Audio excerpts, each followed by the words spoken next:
I'd like to welcome everyone to the weekly check-in. We do this once a week.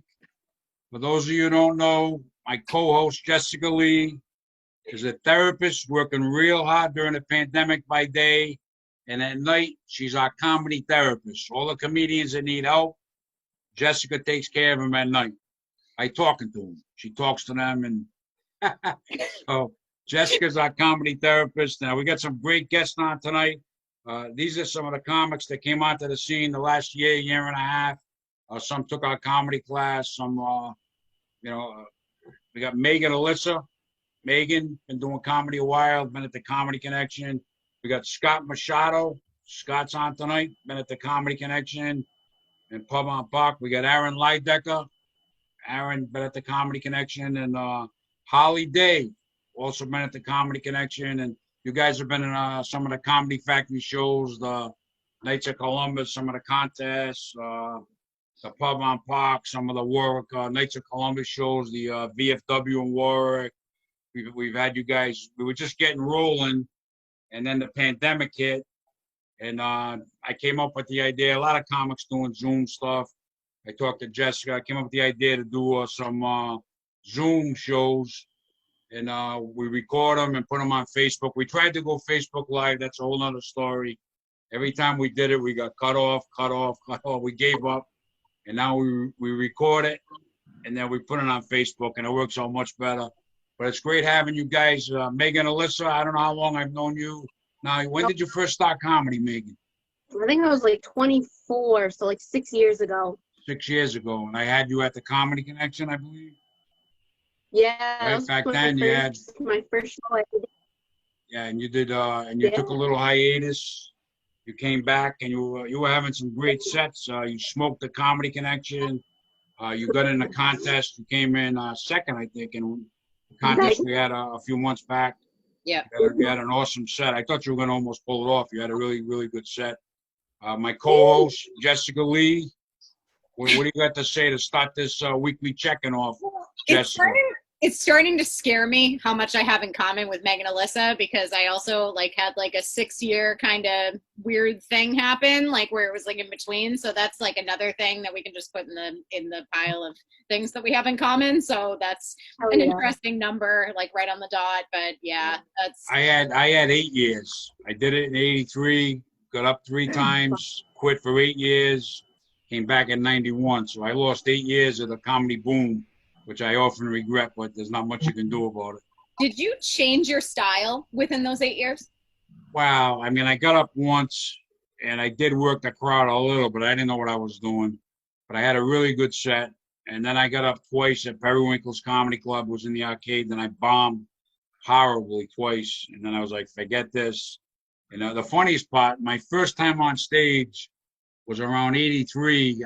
I've had a problem on and off. I quit drinking, but I was in a rehab. It was called Edge Hill Newport, and they had a talent night. So I decided I'm going to do comedy. Why, I don't know. And I got up in front of a packed auditorium of recovering people between whatever problems they were recovering from, and I had a killer set. I had everybody laughing. So I wish I had that on tape. Here I am in a rehab, making people laugh, and that was a great set.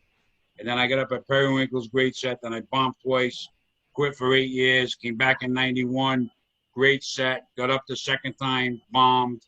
And then I was trying to say, well, what do you do here? This is how it's going to be. It's going to be you're either on top of the world or you're on the bottom of the world. This is how comedy is until you get going. You know what I mean? It takes you a while to get consistent. You're going to have ups and downs. So when I came back in '91, I learned. I took a comedy class, and I learned I'm going to have down moments, and I got to hang in there with this for a while and see what happens. And over time, I learned how to work the crowd a little bit. I figured out that was my strong suit. But then doing it consistently, that took me years. It took me probably 10, 15 years before I really could get up and do a lot of crowd work. So it was a work in progress, work in progress. So like you and Meghann, I had that hiatus where I went back to the Comedy Connection in '91, there was a Boston comic, Jonathan Katz, who had a cartoon special on Comedy Central. He was great. And I watched him, and I sat there, and I said, I got to try this one more time. So I took a course from Frank O'Donnell. It was at a place called The Learning Connection. 20 people in a class, and I took that, and that helped me a lot. And I just got rolling. I've been doing it ever since till the pandemic hit, 29 years. But I know all you guys starting out. Scott took our class. Yep. So Scott, how you were doing well in the pandemic hit? I had your Ying Dynasty and .net and Yep. some of the other places, Comedy Connection, and I know you were getting into it. You were, well, like all of us, you were excited. Yeah, absolutely. Then screeching breaks. Yeah, and then the pandemic. How you been? How have you handled the pandemic? Because I know the first 2 months were rough for me. You know. It was been rough. Luckily, I'm essential, so I'm one of the few people that have been working this entire time. So getting out of the house and having to put on pants goes a far way. But yeah, basically it's just writing my ass off this entire time. That's all you can do. Yeah. I mean, some things are starting. I see the Comedy Connection is open on Friday and Saturday under a tent. Now they're going to be doing inside shows. They got some of the bigger headliners there. I saw Giggles and Saugus. They're opening this weekend. I don't know if it's inside or outside. I saw there's a show at a drive-in in Wesley and Musquamacut, I think it is. They're doing a couple of shows a month. So little by little, the Pub on Park open mics back, and things are little by little. But I'm myself leery, and I'm not ready. I'm kind of leery of things. You know what I mean? I just, with this pandemic, like most of the rooms I book right now are not doing it. You know what I mean? And I'm kind of waiting to see for the fall. Hopefully I can, book you guys. Hopefully some stuff will come up in the fall. But right now, all there is really is the Pub on Park on Mondays. And I guess like 30 comics have been going there on Monday nights to say they got to. Oh yeah, it's crazy. They got to reserve a spot. They got to call Steve Danuccio, reserve a spot. Yeah, we reserve them. I reserved my spot for this Monday, last Tuesday at 9 o'clock in the morning. I just texted Steve, and I was like, "Oh, I'm just wondering if I can get a spot." He goes, "Yeah."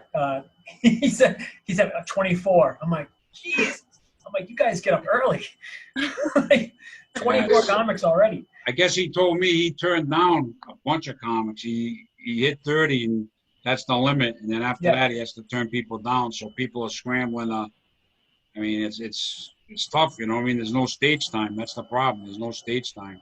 I know Askew's doing open mics on Tuesday nights now too, so that's another spot. So maybe people like that will. Yeah. And I know Aaron was he did the Comedy Connection a few times, a couple of times anyway, a few times. Three times, yeah. 3 times, and was doing some of the other shows we had at the Pub on Park. Oh yeah. Open mic, and we had other shows, and I was trying to help all you guys get stage time. I know Holly Day was doing well. She was in the contest. She was at the Comedy Connection. She was at the pub. Had her at a show at the VFW in Warwick, which I love performing there. Mike and Jen, great people, and Carolyn was your cousin, right? Carolyn Gifford. She your cousin? Holly? Yep. Yes. Yeah, she's cool. Cousin. Carolyn's cool, and I love her. yeah, she's. I realized great. I was your cousin. Yeah, we were having a lot of fun, all of us. Yeah. We're having a lot of fun, so We'll have it again. Yeah, it'll come back again. Totally. I mean, in the meantime, I thought of like this Zoom. I get to connect with the veteran comics. Jessica comes on with me 4 times a week or whatever, once, twice a week, and we. I got some pretty cool guests coming up. I got Michael Pettit this Sunday. I got a big headliner. I got Bobby Bajol, the Italian rapper. He's known for Pooch the Gooch. If you can ever Google that, it's a crazy Italian song. Wednesday, I have Tammy Pescatelli, who I was lucky to work with in Connecticut in 2017. And she wound up calling me to do the Friars Club in New York City, which was one of the thrills of my career. And I asked her to be on Wednesday. She's going to be on Wednesday. I'm really excited about that. She's been on a Tonight Show, sat in a coach with Jay Leno. She's had a Netflix special. She's had a Showtime special come out early in the year before the pandemic hit. So she's a great comic. So, and I'm mixing it up with the new comics, the veteran comics, and we're having a lot of fun, man, getting to see everybody. So it's helping me. Jessica's my therapist, and I don't know about you guys, but the first 2 months of the pandemic, I was going 150 miles an hour. The pandemic hit, the show stopped. I was in a major depression for about 2 months, and then somehow I got out of it. And then we figured out the Zoom shows, and we got that going, and that's helped us a lot. Something to look forward to. I like to have all you guys on again. I mix it up, and so Jessica's having a lot of fun with it, right, Jess? I love to see you, John. And I think that it's good to see everybody and have that like human connection for like a second, even if we're not telling jokes. Because like, I feel like if I even tried to like tell a joke right now, it would not go the way that I want it to go. So I just like the no pressure of being able to just see human beings and talk to human beings without like, you know, necessarily having to like tell my set, because I don't know if I could do it. Like, I don't know if I could do some of these Zoom shows and like tell my set in my area space. I don't know. I have a studio apartment, so whatever you want to call it. Yeah, I'm more comfortable that we did this as a kind of like a comedy talk show kind of thing where we can talk, and if somebody's got something funny they want to say, I mean, you know, whatever. There's no pressure. It's not like we got to get up and do our sets. I mean, me personally, I work the audience. A Zoom show would be really tough. You know what I mean? What am I going to say? The guy in the corner square? Yeah, what am I going to do? You know what I mean? So I'm kind of in semi-retirement mode right now. You know what I mean? Holly Day. I love the name. How do you say it when you do your act? How do you say it, Holly? You say it like Madonna. Why did your mom and dad name you Holly Day? You know, my mom says that it was my father, but I'm not convinced because I'm pretty sure that my mom was there. Yeah. You've got great parents. Your parents are really, really cool. I saw a picture of your father on Facebook on a motorcycle. He was a babe. Yep. How long ago was that? That was a while ago, right? Before me. My mom said she actually thinks she took that picture when they first started dating. Right, he looked cool on that motorcycle. Yeah. I'm afraid of motorcycles, but he looked cool. So how you been getting through this, Holly? Well, I say that I'm like partially retired right now. But I've also been filling my time with being a 4th grade teacher. Oh, for that guy. Just filling it in, playing mom, and partially staying home and going to work, trying to remember when to go to work. What do you work? What are you working part-time through this, or? So, I'm sorry. That's all right. So yeah, they have our schedules are so crazy because they're trying to keep everybody separated so that if one group gets exposed, the next group can come in and, you know, keep everybody separate so that everybody doesn't get sick should somebody get sick. Yeah. So it's been crazy, and it's so dead. Yeah, it's crazy. So. I mean, this pandemic, I mean, Rhode Island's doing better, but I've been watching, like, there's like, I don't know if there's 20, 25 states that's starting to surge. And so I don't think this thing's going anywhere. So I think we're in it for the long haul. I don't know when it's going to, we talked to Ace Aceto, and he doesn't think it'll be probably till next year sometime before they have vaccine, and they're going to have to make billions and billions of the vaccine. So, I mean, before a comedy show like Lemongrass or the Knights of Columbus, where we got a big crowd, I think it's going to be a while. You know, unfortunately, we're going to have to make the best of it and get through until we can get back to those days. You know what I mean? Yeah. I think it's going to be a while. So, Scotty, you've been working? Yeah. So I've been working in assisted living now. I left a job actually right before COVID started to start this job. And ironically enough, the old position I had basically didn't exist 2 months later. So I managed to luck out on that aspect. Yeah.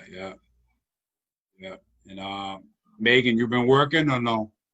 Yeah, I work from home. I work like 2 days in the office, but I've been pretty much working from home. not wearing pants. Yeah. I love the jokes you tell about your father. You always posting stuff about your father. Is that all true stuff? Oh yeah, unfortunately. Just say my father said this and my father said that. It's all funny stuff, you know. Yeah, he's psychotic. I get it from him. He's funny, man. You got every time you post it, I read it. I'm like, oh my god, Yeah. crazy, crazy. And I knew Aaron's father for many years. He was a school teacher before he became an attorney. A school teacher at the ACI where I worked, and we used to be friendly there. And funny story, I remember I had a comedy show at a particular restaurant, and your father just became an attorney. I was having trouble with this restaurant, and I wasn't doing it there anymore, but they were still putting up a poster saying the Comedy Factory's here, and they were booking another comedian. So I got a bad temper. I wasn't too happy. So then I got your father, and I retained your father as my attorney. Oh my God, he never told me that. Yeah, he wrote a letter, and he went up to the place, and he explained to the guy that you can't put Comedy Factory up in the air. The Comedy Factory's not here. And the guy took it down. Wow. Your father scared him. Your father was my comedy lawyer. Yeah, he's got comedy lawyer. He can be scary. Yeah. He scared the guy, and he took it down. I wound up being friends with the guy years later, but that was I've had some comedy battles. Now, did you meet my father? Did you meet my father in the prison, or did you? Because I know he took Frank O'Donnell's course too and did stand-up comedy a few times in the '90s. Did you do it with him then your too? Your father, as a matter of fact, you reminded me. Your father took the comedy class, I think after me, and I knew him from the prison. And he got up on stage at least once or twice. One of them was at the Great Imposter. We did a show in Warwick at this Italian restaurant. I remember that. I don't remember that. I'm pretty sure that was a place. Your father got up there, and he did well. We had a good time. A lot of the school teachers from the prison came to watch him, and it was fun. And then I'm not sure if he pursued it too much after that. I remember I used to watch a video when I was a kid of him at Periwinkle's. Yeah, he might have did Periwinkle's too. And then I know he did. And then I could watch that video, and I guess maybe he was like filthy or something that other show you're talking about, because I wasn't allowed to see the set when I was younger. So I don't know. But I remember him getting ready to go, and I was like, "Are you doing comedy again tonight?" He's like, "Yeah." And I was like, I don't know how you do that. Your parents are great. Your parents are great people. I was lucky enough to know them through the years. Your mom and dad are real nice people. Your dad, he's retired now, right? Your dad? He says it, but he's always at work every day. He's like, because I live right near him, so he drives by, and I'll be outside, and I'm like, "What are you doing?" He's like, I gotta work on a briefing." I'm like, "I thought you retired in December." He's like, "I know." I'm like, "All right, well, that's not my retirement." He's still got his hands in it. Oh, absolutely. He won't. He needs to keep busy. He's one of the people who needs to keep busy all the time. So he'll. Well, that's how I am. So when the pandemic hit, I mean, I was going 150 miles an hour. I was running different rooms. I was going to restaurants during the day, dropping off flyers, talking to club owners, calling comedians. You want to do this gig? I was going nonstop. And the pandemic hit. I hit a wall, and it was like, boom. I was like the road runner, you know that? And it just hit the wall, and that was it. And so now I'm trying to just stay busy now, as busy as I can. It's I'm the one that goes shopping, and I buy all the wrong. I had lost 64 pounds when the pandemic hit. I was on a liquid diet, you guys remember? And then I've gained back about half of that now, unfortunately. About half. It's tough because we're home, and what are you going to do? So you're watching TV at night. You got to eat something. You have a bowl of cereal. You have leftovers. You have ice cream. It's like sometimes I eat like 4 things in a row, and I'll sit there and think, did I just eat those 4 things? Yeah. You did a video one time, and it was like you were talking outside at Cello's about the banana cream pie. And after that, I was like, I want a piece of that banana cream pie. Yeah, they got killer banana cream pie at Cello's. What? I had it tonight. You had it tonight? I did. You got the whipped cream on it, Holly? Of course. Yeah, banana cream pie with whipped cream. The other thing I'm hooked on, I started going to Dave's Market. I used to go to Stop and Shop. I started going to Dave's Market. I never thought I would fall in love with a market. They have the best homemade grape nut pudding. You buy like 3 pieces of that. You get a thing of whipped cream. You go home and you put that whipped cream on it. Banana nut, grape nut pudding. It's out of this world, Megan. It's out of this world. That's the Dave's up on Pontiac, right? I go to there all the time. I gotta get the grape nut pudding. I'm in there almost every day. It's behind the deli counter. They try to throw you, but I know where it is. They make you work. Yeah, I find it. I found it, and it's like, then they got carrot cake, which is awesome, and they got banana nut muffins, which is out of this world. So when I go shopping, I buy all the wrong things. You got your fruits anyway. Yeah, that's why my diet is like. Yeah. I've been talking to my diet doctor, and I have to. Hopefully, they're gonna open back up in July. I go to Miriam Hospital, weigh in every week, see the doctor. I was doing phenomenal, so I have to get back into that because I don't want to gain all the weight back. You know what I mean? It's just I work so hard to lose that weight, and then it's hard. Yeah, this pandemic it threw me personally. It threw me, But Scott doesn't have to worry about gaining weight. You're in good shape. You don't have to worry. I know. So you work at the assisted living. Do you ever? When I used to work at a place when I was a teenager. Oh boy. My friend's father owned it. The name of it was Carrie's Convalescent Home. And me and my friend, believe it or not, I was like 14, 15. We were the cooks on the weekend. Jesus Christ. We used to make the food and send it up on an elevator. Like for breakfast, I think they had cornflakes and bananas. We put that on there with milk and juice. Lunch was big, hot dogs and beans. We'd make the hot dogs and beans, put it in the dishes, send it up on the elevator. Me, head chef at Carrie's Convalescent Home. Honest to God. Crazy. Right. We'd eat all the food. It was crazy. Anybody else have any wacky part-time jobs back in the day? Oh God, you ready for my first part-time job? Yeah. What was it? I was a cashier at Spencer's Gifts in the mall. Oh my God. Jesus. Were you old enough to go to the back of the store? The ripe old age of 17. Oh God, I think I'm gonna incriminate myself, but we used to have a Payless across the hall, and we used to go on smoke breaks and go have a J outside. So one day we had a remote helicopter. I put a $10 bill in it, flew it into Payless where my dealer was. She put the weed in it, took the 10, and then I brought it back across the mall into my on my counter. Crazy.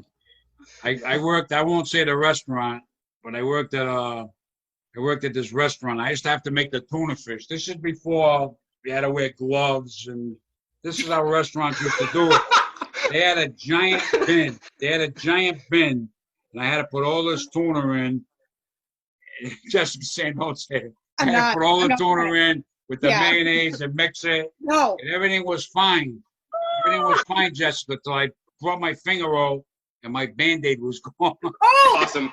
Oh my God, no. Jessica. No. To this day, I don't know who got the Band-Aid. Mayonnaise, Band-Aid, no. Somebody got a sandwich there and bit into it and had John Perrotta's Band-Aid. I don't know if they're out there. I don't know if they sued the place. Honest to God, they ate my Band-Aid. Oh my God. And the other part I gotta mention, I was about 14, 15. This waitress asked me to go in the cooler. She wanted me to get a cheesecake. So I walk in there with her, and I go to get the cheesecake. I'm like 14, 15. She molested me. I swear to God. I got molested in a walk-in cooler. I got molested. I didn't see that coming. I did not see that coming. We can get a little kinky. She grabbed me. I'm like 14 grabbing a cheesecake. She grabbed me, and I'm like in shock. I'm like, she went for the buns. Yeah, I'm just trying to get her a cheesecake. This is crazy. Now, if I knew today what I know, I would have got a lawyer and sued her. Oh man, you would have made she out. wanted the cannoli. Yeah, instead I wound up in the backseat of her car that night. Oh, okay. I was 14 years old. I got molested, Jessica. This Post-traumatic stress. I know. But What do you got to say to that? You're the like, therapist. What do you from say? the Band-Aid in the tuna fish and the mayonnaise situation. Oh my God. From the Band-Aid to get molested. Out of control. I don't even know how. John, you have stories for days and days and days and days. I forget this stuff, but it came back to me. I won't mention a restaurant, but I've never seen her again. The girl. Matter of fact, I went to Cranston East High School. Her cousin went there, and she said, the girl's name was Mickey. She said, my cousin Mickey is asking for you. I said, I don't want to see Mickey. Mickey molested me. I don't want to see Mickey. I don't want to see Mickey. I was like shaking off, you know. It was crazy. Anybody else got any wild job stories that were on that subject?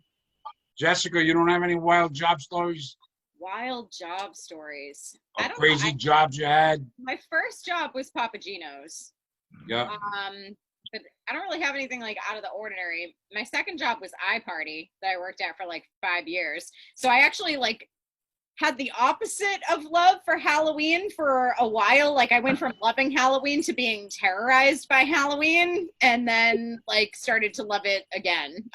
So it's like I had a rocky road with Halloween, but then Rocky Road. Yeah, which is good ice cream on that note. But Best. yeah, Rocky Road's a good ice cream. But then and then I was a sample lady at Costco. So I didn't like work for Costco, but I worked for like an agency that was in Costco.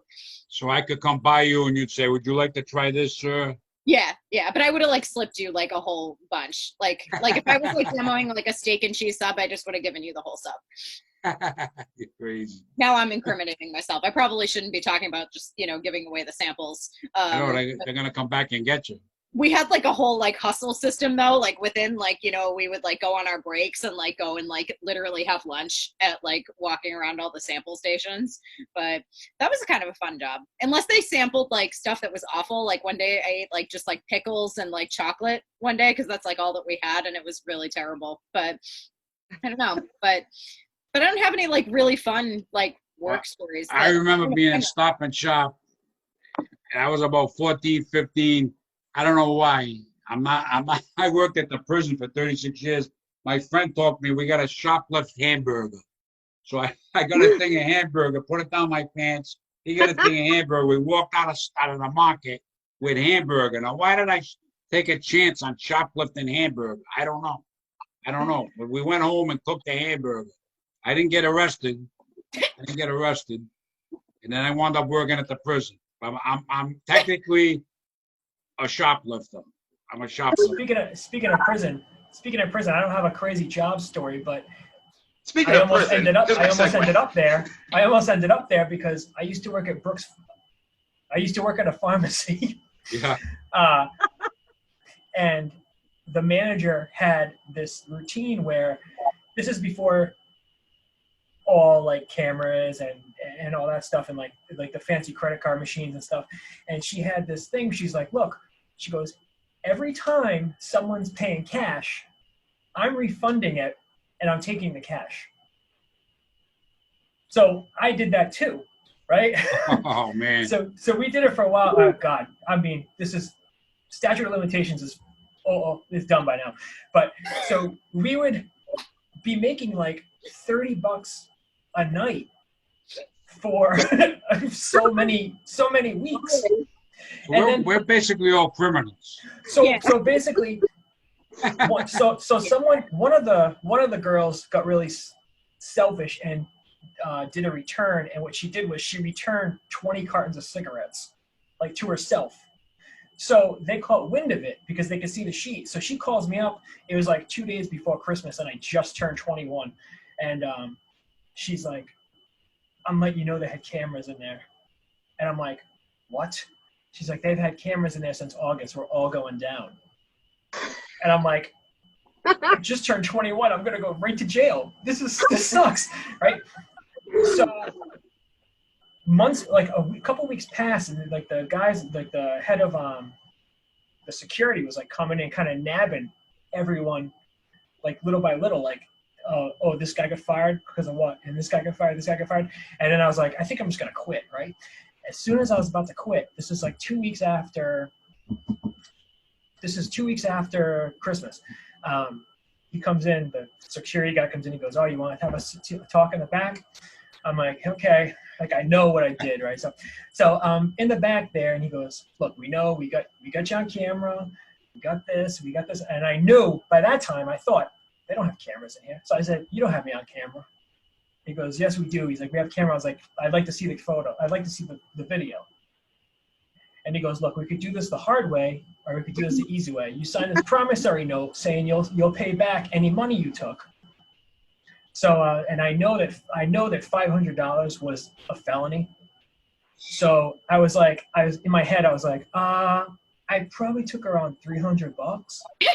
And I signed a promissory note saying I would pay it back within 6 months. So he goes, okay, well, obviously, you're fired and all that stuff. And I was like, okay. So I left there, went to the ATM, took out $300 and came back and gave it right to him. Oh, man. And I was like, I'm clear, right? He goes, yeah. He goes, you're still fired, but thank you for coming back with the money. So If anybody's looking for a good cashier, Aaron's available. You would never be able to get away with that now. There's no way. And the whole thing is like from managers down. I wasn't even a manager. I was just like in it. Like they were like, oh, I don't know how they were getting away with it. But that was 21 years ago. So, and then I worked at my favorite job was Sam Goody at Garden City. Yeah. Oh yeah. Mhm. Man, that was especially around Christmas time because everyone's like coming in. Like I knew where all the Andrea Bocelli was. That's all people were asking for was Andrea Bocelli. Where's Andrea Bocelli? So like I would come in and like we would just hang around and listen to music all day. And the cool thing is once you open something to listen to in the store, you couldn't sell it.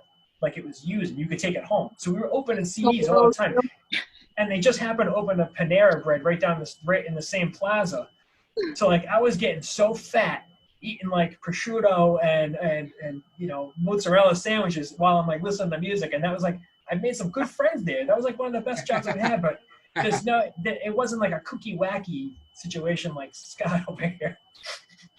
Crazy. What about you, Holly? You have any wacky jobs back in the day? I had a lot of weird jobs. I had your typical teenage jobs. I quit a job one time. I worked at, used to be a Fendi's Cafe over in Garden City next to Cello's, but it was a coffee shop before that. And the guys' kids used to come in every day after school, and they'd be, I was by myself closing up the place, and the owner would be in the office counting all the stuff. And his kids would be like, can you make me this? Can you do this? Can you do this? I'd be like, oh my God. I think I was like 16. I don't know. But I got all upset. And I had like this giant pan of clam chowder. And I went into the kitchen. And the kitchen guy had just mopped the floor. So the pan went flying. Like full pan just went flying all over the kitchen. The boss comes out. He's screaming at me. And I looked at him and I was like, you're going to clean it up because I quit. And I stormed from Reservoir Ave to Eden Park in like 10 minutes. By the time I got home, my dad goes, did you quit your job today? And I was like, how the heck do you know already? He's like, your boss called me and told me you quit. I'm like, what? I even get the satisfaction of getting that angry I quit to my parents. That was, he actually ended up calling me like 4 months later and being like, hey, I need someone to be my weekend manager. You want to come in? I'll give you a raise. I'm like, all right, cool. You went back? The place. It closed down like 2 months after that. I was like, man, that was cool while it lasted. Oh, man. But I had this really weird job. Lady up the street was a RISD graduate, so that might say everything. So I was her helper. And she made these really weird clothes. So she would give me like stacks of fabric and make me cut everything out. But we would go on these crazy road trips to like Philadelphia, Baltimore. That was actually cool because we went to Baltimore. I don't know how I got away with it at 15. And I'd go up there. We'd go on these road trips, and I'd just sit in the bar with her and all our artsy people, and we'd all be drinking. I'm like, nobody ever carded me. And It used was to drink. great. I came home with some beer. No, That's cool. tried a little bit. I came That's home cool. with beer for my parents. They're like, "How'd you get this?" I'm like, "Oh, they had a tasting at the show, and I scored you some." It's crazy, man. How about Meghann and Alyssa? Do you have any wacky jobs back in the day?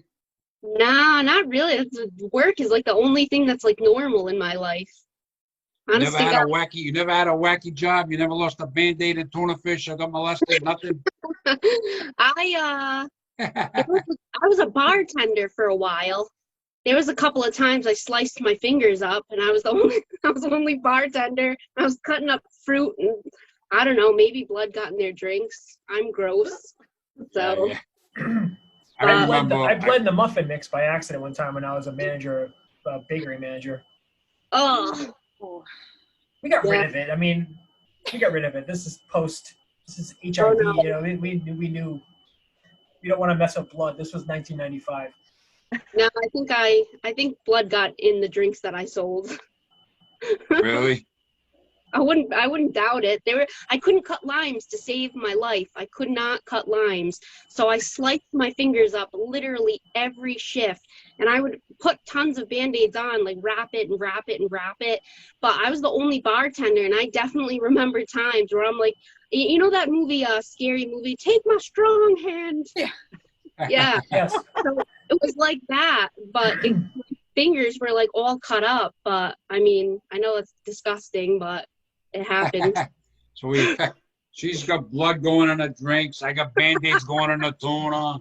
This is a different episode, Jessica. We got a little bit of everything going on. Well, I have a confession to And make. embezzlement. Wow. I stole from Brooks when I was 13, and I got caught, and I had been like stealing from everywhere leading up until that point, and like that was the one store that I didn't take the tags off of like the fancy makeup that I was taking. So What Brooks? in Massachusetts. Oh God, forget it. I was in Cranston. That's the place I was like, wow, did you get nabbed the same place I got nabbed? Oh no. Well, but I got out of it. So it was in the same plaza as a movie theater, and we were watching like, I think it was like Cheaper by the Dozen or Cheaper by the Dozen 2. And we were like, let's go steal stuff. So like we left and like went to Brooks and like took a whole bunch of stuff. And like, it was the one time that like the thing started going off like as we were leaving. So like I just ran and like dumped the shit and ran back into the movie theater. And then like we come out and like the police are there and we were like, oh my God. So like I was like, oh my God, like I can't believe this. Like, and you know, and it was like this huge thing. And like I was like, I didn't have a dad growing up, and they were like, you can go. You're just not allowed to go to Brooks anymore. I was like, really? Like, and yeah, and I didn't get arrested. So Yeah, they're like, take it easy. It's okay. yeah, you can pull your My trunk buddies, apart and be like, when my- listen, I've had a really hard life. You can't arrest me. They're like, okay, we won't do that. Oh then. man, when my buddies were going to like when I worked at Brooks and people were like, my friends were going to the movies, like, hey, we're going to the movies. Say, mind if we stop in? I'm like, yeah, come on in, fill the bag. I was 19. I was younger than that. I was like 15. Like, what are you doing? Like, I think comedians are all criminals at the beginning, I guess. I was a dishwasher at a restaurant, and the cook was cooking. It was me and him. And I had to take the garbage over, and I got a case of beer, put it in a garbage bag, and put it in a barrel, and took it out, put it in my car. A little while later, he said, a case of beer in my car. The other crazy thing I did, there was the PPAC, Providence Performing Arts Center. Back in the 70s, it was called the Palace Concert Theater. And on Friday and Saturday night, they charged 99 cents. They would show like the Beatles' Yellow Submarine. They would show like 2 movies. Yeah. And me and my friends would go. My friends, I used to have this long army coat. I had long hair. I was a hippie. And my friend said, all right, we're going to sneak beer in. And a case of beer in my army coat. Like they should have put 2 6-packs. They loaded up a case of beer all the way down my army coat. I'm walking in stiff as anything. They go like this. They call me into the office. emptied the case of beer out. You can go watch the movie. They took all the beer. So I mean, I was crazy back in the day. I was I crazy. feel like people more. It seems like from all these stories that everyone was more lenient back then. I feel like we would get screwed now Right. for getting Yeah. for stealing, for bringing beer in, to bloody freaking alcoholic drinks. Yeah. to Scott having weed, having his high get flown to him. Like, I think it's a lot. It's definitely a lot crazier now. Like that girl in the restaurant.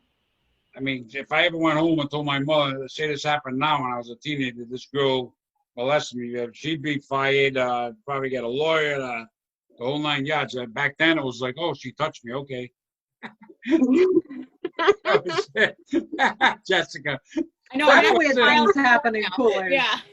I mean, if I was 14 or 15 and that happened to me, I don't think I would complain either. I mean, like, I'm like, oh, all right. I guess this is like everything's like some sort of like late 70s, 80s sex comedy, like a sex romp movie when like you're in the freezer. It's like, oh, all right. It was crazy. We were dishwashers. We would put the dishwasher would go out and bust the tables. We'd put a bunch of Tabasco sauce in the soda. Then he'd come back in and be sweating. He'd take a big gulp of the soda, the Tabasco sauce, and he'd be burning up. We did wacky things like that. We did all wacky stuff. No one appreciates a good prank anymore. Yeah, we did a lot of pranks. I was the only guy. I worked at this restaurant. It was after work, giant empty parking lot. Me and the other dishwasher. He's coming toward me in his car. I'm going toward him in my car. We're about 16, right? With the only 2 cars in the parking lot, we hit each other. Oh my God. We got an accident. Oh my God. How do you get in an accident when you're the only 2 cars in the parking lot, driving up to talk to each other, and we smashed into each other? Never mind. I'll let you go. Did you do that? Yeah, my mother and I crashed into my mother when we were switching our cars in the driveway. Oh my God. Yeah, you can keep going. Oh my That's the end of my story. Yeah. Nuts. Yeah. Nuts. I actually, my sister and I were in the car going to the bank. And you know the little yellow pole things? I was coming around the side and I took the turn a little too tight. The whole side of my car had that nice yellow stripe. I don't think I've ever been so scared. I went back to my sister's house and I looked at her husband at the time and I'm like, I don't care what needs to be done, but you need to figure out how to get that yellow spot off my car before I get home. I just remember turning the car in like 2 years later and my husband was like, what is that big like scratch thing at the bottom? I'm like, well, I don't know. Must have been a shopping cart or something. Who's this behind you? That's the real comedian right there. What's his name? This is Joseph. Joseph, what are you doing, buddy? I'm just finding You got a cool mom and dad. You know that, right? He's crazy. How Oh, cute. before I make you do your Well, we death covered a warrant. lot of stuff tonight, No, Jessica. not. I think we all needed some therapy. We covered a lot of stuff. Right? Yeah. We'll wrap things up. I'll start with Megan. Megan, what are you gonna say to wrap this whole show up? I would like to take the time to say that I genuinely do love Sasquatch, and I don't care who likes it and who doesn't. He's dropping a CD. Everyone should buy it. It's my boyfriend. Is he giving you a free one? He better. I mean, for real. Like, I've never seen someone obsessed I know. with a Yeti. It's a Yeti.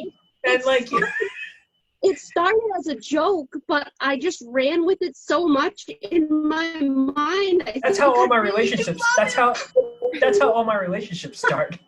It starts as a joke, and then it's like, oh shit. Crazy. Any of you guys been divorced yet? Am I the only one? I got 2 divorces. Anybody? I'm the only Nope, one. I'm the only we gotta one. Scott, what are you gonna say to wrap things up? We can't hear you, Scott. We lost your volume. We lost your. You guys hear me now? Yeah, Yes. you know. What do you got to say to Okay. wrap it up, Scott? If you're just tuning in, if John ever offers you a tuna fish sandwich, don't take it. Good idea. Good idea. Good having you guys. Holiday, what do you got to say to wrap it up with Joseph and the gang with you? What do you got to say? I can't wait to get back on stage with you guys. I hope everything kind of clears up soon. I need that therapy on the stage. Yeah, we were having a ball. Everybody was having fun, and we'll definitely be back. It's just a matter of when. You know what I mean?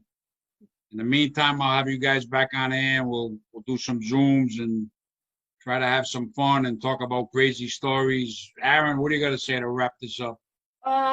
Just that I think when we finally come back in late 2020, 2021, it's going to be an explosion.